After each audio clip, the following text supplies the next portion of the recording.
When we're tasked with choosing security system products, certification, accreditations, or evaluation methods, it can be a very daunting task. How do you know what's the best for you? How do you know what's best for your organization? What's the easiest to use? What's the cheapest? What's the most efficient? What's the right solution for your environment?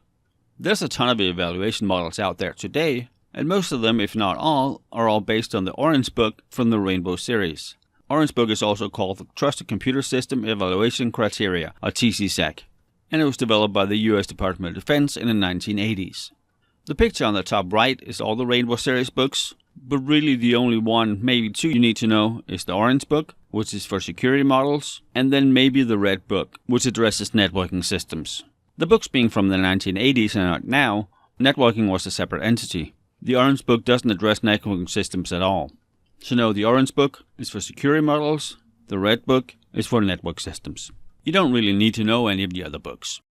The ITSEC model, or the European Information Technology Security Evaluation Criteria, was the first successful international model. It contained a lot of references to the Orange Book, but both the Orange Book and the ITSEC model are now retired. The International Common Criteria, or ISO or IEC 15408, is actually still being used. The target of the evaluation, or the TOE, is the system or product that's the subject of the evaluation. The Protection Profile, or PP, is a document that identifies the security requirements for a class of security devices, and products can comply with more than one PP.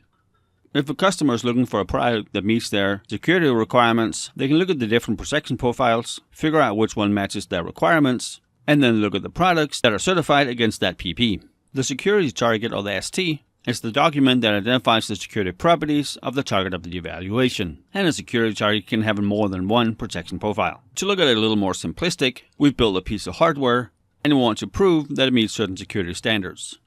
So our piece of hardware would be the target of the evaluation. And when we were building the hardware, as we were designing it, we would have done that with certain protection profiles in mind. We would have known what our end product would look like. So now that we've built it, we'll have it tested against the protection profiles that we've chosen for our hardware, which then in the end would give us our security target, which is the document that shows us the security properties of our hardware.